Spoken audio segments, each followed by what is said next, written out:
We just got some huge updates about 3I Atlas, and once again, the numbers are forcing us to slow down and ask a very uncomfortable question. What exactly are we looking at? Harvard astrophysicist Avi Loeb has released new calculations that sharpen one specific anomaly to a point where it can no longer be brushed aside as just another weird comet. That anomaly is the anti-tail. 3I Atlas is producing a massive, tightly focused structure that points directly toward the Sun. That alone is strange. In normal comet physics, tails always point away from the Sun. This is not optional. It's the combined result of solar radiation pressure and the solar wind. The Sun acts like a constant leaf blower, pushing gas and dust outward.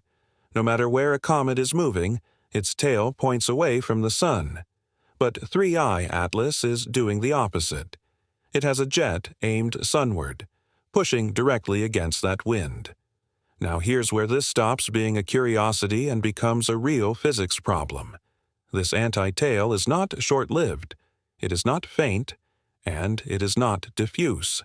It is hundreds of thousands of kilometers long and remains narrowly collimated, more like a beam than a cloud. And it has persisted. Back in July, when Hubble Space Telescope first imaged 3I Atlas, the sunward structure was already visible. In September, it was still there. In November, after the object passed perihelion, its closest approach to the Sun, it was still pointing sunward. And in December, astronomers captured images showing the jet extending well over 400,000 kilometers toward the Sun. That's more than the distance from Earth to the Moon. So let's pause and state the facts clearly. This structure has persisted for at least 6 months. It has survived thousands of rotations. It has endured dramatic changes in solar heating. And through all of it, it has stayed aligned with the Sun. That already rules out several easy explanations. Now we reach the critical question. What is this anti-tail actually made of? Because the answer determines whether 3I Atlas is behaving like a natural comet, or doing something natural physics cannot explain. When a comet heats up, ice on its surface sublimates, turning directly from solid to gas. That gas expands outward and drags dust particles with it, so the anti-tail could be gas molecules streaming sunward, dust particles launched sunward and now coasting, or a mixture of both. This distinction matters enormously. Gas and dust behave very differently in the solar environment. So Avi Loeb did the calculation that tells us where natural physics draws a hard line, and the line is not negotiable. The behavior of gas in space is governed by a balance between two opposing flows. On one side, you have gas escaping from 3I Atlas. Based on measurements from James Webb Space Telescope, the dominant volatile is carbon dioxide, sublimating at a thermal speed of roughly 200 meters per second. On the other side, you have the solar wind. At the distance where 3I Atlas currently sits, about 2 astronomical units from the Sun, the solar wind travels at roughly 500 kilometers per second. That's 2,500 times faster than the comet's gas outflow. At some point, those two flows collide, and when they do, the weaker one loses. This collision is governed by ram pressure, the force exerted by a moving fluid. The gas from 3I Atlas pushes sunward. The solar wind pushes back. The gas can only travel until the pressures balance. Loeb plugged in the numbers. The gas production rate measured by Webb is about 500 kilograms per second. The gas velocity is dictated by CO2 sublimation physics. The solar wind density and speed are well measured and well understood. Solve the equation, and the answer comes out clean. Gas should be stopped at approximately 5,000 kilometers from the nucleus. Not 50,000, not 400,000, 5,000. That distance is roughly the size of the glowing coma we see around 3I Atlas in Hubble images. So Loeb's conclusion is precise. If 3I Atlas is a natural comet, Streaming gas cannot exist beyond approximately 5,000 kilometers in the sunward direction. Beyond that point, only dust should remain. This gives us a rare gift in astronomy, a binary test. Either gas stops at 5,000 kilometers, natural comet behavior. Gas persists far beyond. Something is fundamentally wrong with the natural model, and the anti-tail we observe extends 80 times farther than the gas limit, which means everything now hinges on one question. Is there gas along the full length of the anti-tail? Dust behaves differently. When gas drags a dust particle sunward and then gets stopped by the solar wind, the dust does not stop. It coasts. A 10-micron dust grain contains trillions of atoms. It has far more momentum than a gas molecule. Solar radiation pressure does push against it, but slowly. That allows large dust grains to travel hundreds of thousands of kilometers before they are finally turned around. So a purely dust-based anti-tail is possible under natural physics. But a gas-rich anti-tail is not. And that is why spectroscopic observations matter so much. Telescopes can detect specific molecules, carbon dioxide, carbon monoxide, by their spectral fingerprints. By measuring spectra at increasing distances along the anti-tail, astronomers can map exactly where gas exists and where it disappears. If gas signatures vanish near 5,000 kilometers while dust continues outward, the natural explanation survives. If gas signatures persist tens or hundreds of thousands of kilometers sunward, then something is pushing that gas far harder than solar heating allows. Loeb ran the numbers. Natural sublimation, approximately 200 meters per second, approximately 5,000 kilometers. Chemical thrusters, approximately 5 kilometers per second, approximately 25,000 kilometers. Ion thrusters, approximately 90 kilometers per second, approximately 100,000 kilometers plus. These regimes are distinct. They do not overlap, and telescopes can tell the difference. This is not about belief. It's not about speculation, and it's not about jumping to conclusions. This is about making predictions and checking them. Either our understanding of solar wind physics is wrong, or 3I Atlas is being acted on by an additional force. Both outcomes are profound, and the observations to decide between them are already underway. Now let's move to the second anomaly, because even if you set the anti-tail aside for a moment, even if you assume generously that dust alone can explain its full extent, there is still a geometric problem that refuses to go away. This one doesn't depend on chemistry. It doesn't depend on gas physics. It doesn't depend on assumptions about density or composition. It depends only on angles. And angles are brutally honest. Over the past several weeks, astronomers analyzed 17 separate Hubble images of 3I Atlas taken on November 30th, December 12th, and December 27th. These images were processed using a rotation gradient filtering technique designed to suppress smooth coma glow and enhance directional structures. When you zoom out to large scales, tens to hundreds of thousands of kilometers, the scene is dominated by the long, sunward anti-tail. That much we've already discussed. But when you zoom in, to scales of about 24,000 kilometers, something else appears. Not one jet, not two, three. 3 narrow jets emerging from the inner region, arranged with a striking regularity. Each jet is separated from the next by 120 degrees. A full circle is 360 degrees.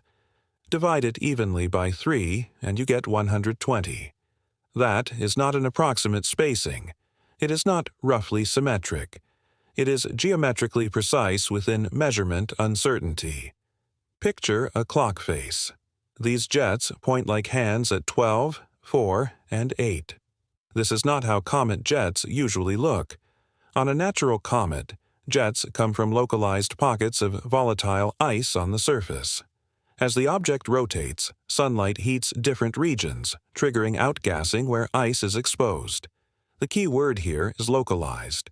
The distribution of ice on a comet's surface is shaped by random accretion during formation, billions of years of impacts, fractures, thermal cracking, prior outgassing. In other words, it's messy.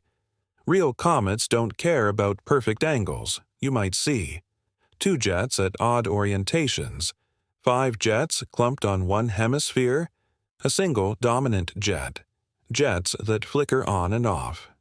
What you do not expect to see is a small number of jets arranged with perfect rotational symmetry. 3 equally spaced jets is not forbidden by physics, but it is statistically disfavored.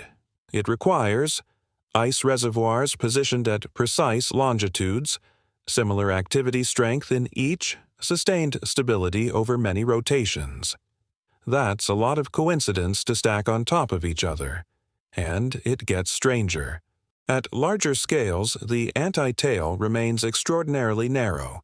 It is roughly 10 times longer than it is wide, which tells us something important. If a jet is emitted from a rotating body, and that jet is even slightly misaligned from the rotation axis, rotation will smear it out into a cone or fan over time.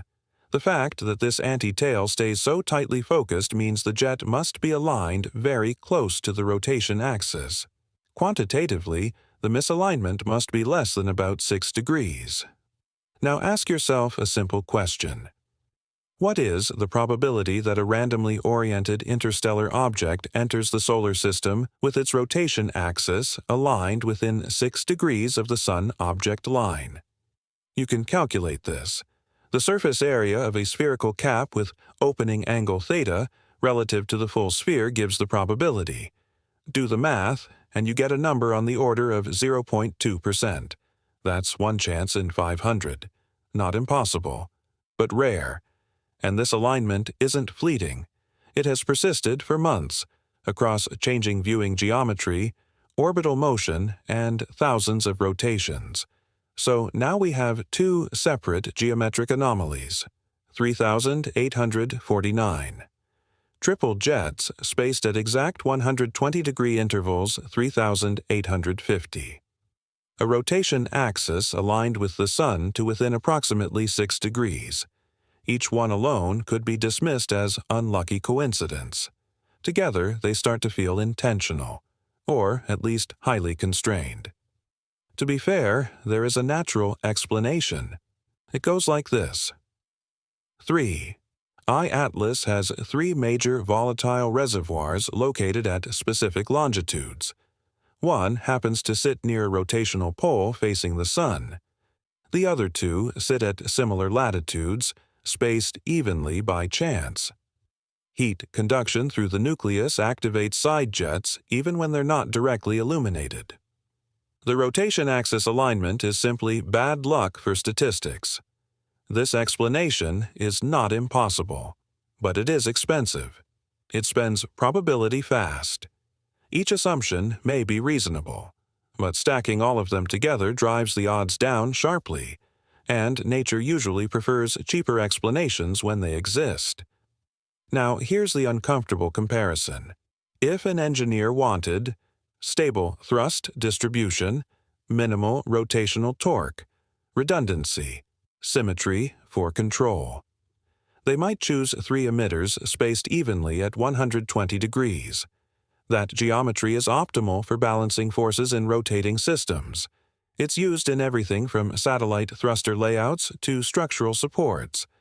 Likewise, aligning the thrust axis with the Sun makes sense if you want to counter solar wind. You want to maintain a stable sunward-facing structure. You want to minimize wobble. None of this proves intent, but geometry does not care about intent. It only tells you what configurations are rare and what configurations are efficient. And 3 I-Atlas is sitting uncomfortably close to an efficient configuration. The key point is not this is artificial. The key point is that this geometry makes predictions. Natural jets should vary in strength with rotation, drift as ice depletes, lose symmetry over time, Engineered or actively controlled outflows would maintain angular spacing, show stability across many rotations, preserve alignment despite changing illumination. And this brings us to the next step. We don't have to guess, we can watch. Now we have to talk about time, because geometry tells you how something is arranged, but time tells you whether that arrangement is stable, accidental, or controlled. Up to this point, you could still argue that 3I Atlas is just an extraordinarily unlucky natural object. Weird, yes. Rare, yes. But still within the long tail of chance. Time is where that argument starts to strain. The rotation period of 3I Atlas is now fairly well constrained. Multiple light curve analyses converge on a rotation period of roughly 16 hours. That means every 16 hours, the object completes one full spin. Any surface-driven activity tied to sunlight should therefore rise and fall on that same cadence. This is critical. On a natural comet, jets are powered by solar heating. As the nucleus rotates, active regions move into sunlight, heat up, erupt, then cool as they rotate back into shadow. That produces a strong rotational modulation. You see it in brightness, you see it in jet intensity, you see it in direction. If you track a natural jet over time, it should wobble, it should fan out, it should pulse. Now look at what observers are actually seeing. Over weeks of monitoring, the large-scale anti-tail remains remarkably steady. It does not smear into a broad fan. It does not break into intermittent bursts that correlate cleanly with the 16-hour rotation. Its orientation remains locked to the sun with only minor variation. That already tells you something subtle but important.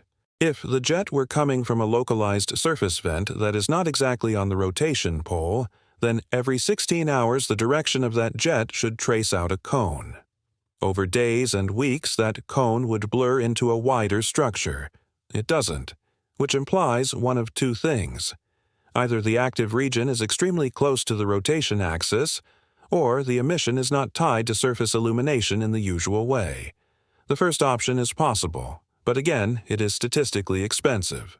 Polar vents exist, but for an interstellar object to have a dominant volatile reservoir precisely at a rotational pole, aligned toward the sun, and remain stable through perihelion heating, is not common. The second option is more unsettling. It suggests that the outflow may not be responding passively to solar heating alone. Now let's bring in the inner jets again. Those three inner jets, spaced at 120 degrees, are seen within about 24,000 kilometers of the nucleus. At those scales, you are looking at material that was emitted recently, within a few rotation periods. If those jets were purely natural, their brightness and relative strength should oscillate as the object rotates. One jet should dominate when its source region faces the sun. Another should weaken when it rotates away. But when analysts stack images across different rotational phases, the symmetry persists. Not perfectly identical, but persistently structured. This is a key distinction. Natural systems are noisy. They drift. They decay. They do not like maintaining clean patterns unless forced. 3I Atlas seems to prefer order. Now consider the light curve itself. Early in the encounter, before perihelion, the light curve was chaotic. Multiple peaks, irregular timing. That is exactly what you expect from a stressed body with multiple vents turning on and off unpredictably. But after perihelion, something changes. The light curve becomes more regular, not quieter, just more structured. Secondary peaks settle into repeatable positions relative to the main peak. The system appears to reorganize rather than collapse. That is backwards. On most comets, perihelion is the point of maximum chaos. Afterward, activity dies down. Jets shut off. The light curve smooths as the object exhausts its volatiles. 3I Atlas does not simply fade. It reconfigures. That tells you the system is accessing deeper layers, or switching modes, or redistributing activity in a way that is not purely surface-driven. Again, none of this proves intent, but it does constrain explanations. Now let's talk about control versus inertia. If the jets are passive, driven entirely by sublimation, then their behavior must obey three rules. First, their intensity must correlate strongly with solar distance and illumination angle. Second, their direction must smear over time unless perfectly polar. Third, their structure must degrade as volatile reservoirs deplete. If the jets are active, meaning there is some regulating mechanism, then you would expect stability across many rotations, consistent alignment, symmetry that persists even as environmental conditions change. 3I Atlas sits awkwardly between these regimes. It is active enough to show strong non-gravitational acceleration, structured enough to show geometric regularity, stable enough to resist smearing, yet variable enough to evade a simple engine-on interpretation. This is why the object feels like it is hovering in a gray zone. Not dead rock, not classic comet, not obviously artificial, but not comfortably natural either. And this brings us back to the most important test, the one that cuts through interpretation and goes straight to physics. The gas streaming limit. If gas is detected far beyond approximately 5,000 kilometers along the anti-tail, then the outflow is not behaving like passive sublimation. Solar wind physics is well tested. It works everywhere else. If gas stops near that distance and only dust continues, then the jet's length is explained by momentum alone, and the case for exotic explanations weakens significantly. This is why the current observing campaign matters so much. Spectroscopy does not care about narratives. It does not care about symmetry. It only cares about molecules and velocities. Either carbon-bearing gas is there, or it isn't. And the answer to that question will tell us whether 3I Atlas is merely unusual or fundamentally misclassified. There is one final layer to this story, though. Even if every single anomaly turns out to have a natural explanation, even if the gas stops at 5,000 kilometers, the jets wobble just enough and the symmetry slowly decays, something irreversible has already happened. We can no longer pretend that interstellar visitors are rare curiosities. 3 objects in a few years, each anomalous in a different way, already force a revision of expectations. Detection pipelines are improving. Survey depth is increasing. The cadence is accelerating. We are moving from first detection to population study. And in that transition, 3I Atlas will matter no matter what it turns out to be, because it is the object that taught us that fading does not mean finished, that leaving does not mean over, and that sometimes the strangest behavior happens after the headlines stop. If you want to continue, the next part looks forward instead of backward.